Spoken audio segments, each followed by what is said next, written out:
Welcome back to Under the Knife. In today's episode, we're going to be talking about the history of condoms. Bucket, condoms. Condoms? Is this thing on? Cut. What's going on? Bucket? It's not working again. Jeez. Sorry, I don't know. Bucket, condoms, bucket. Nuisance. I know, I'm sorry, Lindsay. I didn't think we were going to get a gag today. Sorry. No gag.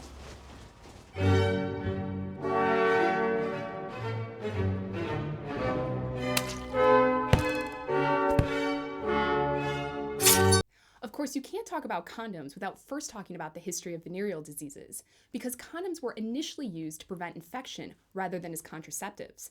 And in earlier periods, the biggest culprit was syphilis. Before the discovery of penicillin in 1928, syphilis was an incurable disease. Its symptoms were as terrifying as they were unrelenting. Those who suffered from it long enough could expect to develop unsightly skin ulcers, paralysis, gradual blindness, dementia, and saddle nose, a grotesque deformity which occurs when the bridge of the nose caves into the face. This deformity was so common amongst those who were suffering from the pox, as it was sometimes called, that no nose clubs sprung up all over London.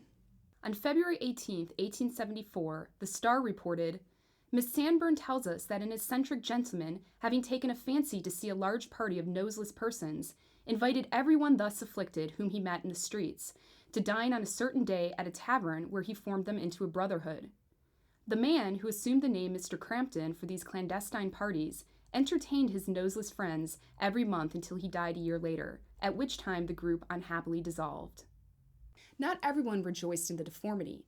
For many people, the saddle nose was a mark of shame. Some turned in desperation to surgeons to help disguise the deformity, while others actually went as far as getting a prosthetic, like this, to help cover the hole. However, the most common method was invented in the 16th century by an Italian surgeon. His process involved partially cutting a flap of skin from the upper arm, reshaping it into a nose, and then grafting it to the damaged nasal cavity. The patient's arm would then be held in place using bandages while the graft attached itself to the face.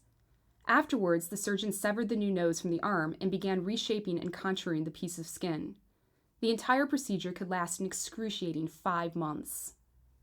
For those determined to avoid the pox altogether, condoms became readily available from the 17th century onwards.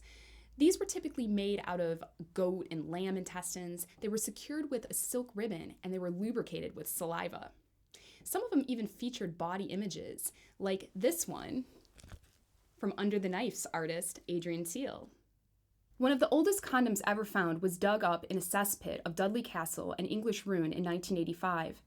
Made of fish and animal intestine, the condom was most likely dropped into the cesspit sometime in the mid-17th century. The condom was only able to survive thanks to the fetid, airless environment of the castle toilet, which prevented the growth of bacteria. In the earlier periods, most of the retailers of condoms were women. In London, one Mrs. Phillips was a keen advisor of her wares, and she and her chief competitor, Mrs. Perkins, conducted an advertising war over the sale of condoms. Mrs. Phillips was particularly popular for her jingle, which appeared at the end of each of her advertisements. To guard yourself from shame or fear, votaries of Venus hasten here. None in my wares ever found a flaw. Self-preservation's nature's law. Condoms could be bought in sex shops dotted around the sleazier areas of Covent Garden. They came in 3 sizes and were sold in silk sachets. The downside was that they were notoriously uncomfortable. In 1717, the surgeon Daniel Turner wrote, "The condom being the best, if not only preservative our libertines have found out at present, and yet by reason of its blunting their sensation, I have heard some of them acknowledge that they had often choose to risk a clap, rather than engage with spears thus sheathed." Everybody blamed each other for the burdensome condom. The French called it the English overcoat, while the English called it the French letter.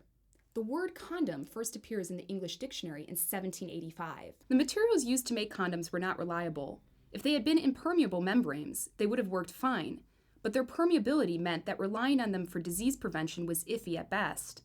Unsurprisingly, syphilis continued to rage despite the growing availability of condoms in the 17th and 18th centuries. In 1839, Charles Goodyear invented rubber vulcanization. Within a few short years, the rubber condom was invented in 1855, and shortly after that, rubber companies began mass-producing condoms. Rubber condoms were reusable, which meant that they were more affordable long term. However, skin condoms still tended to be more popular.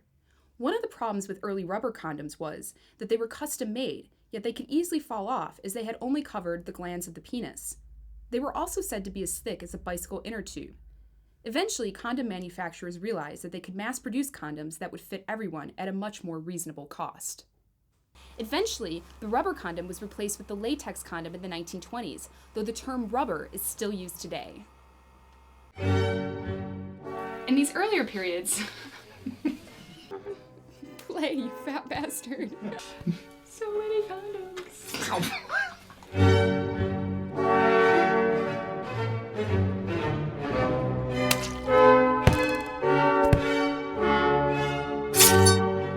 They were also said to be as thick as a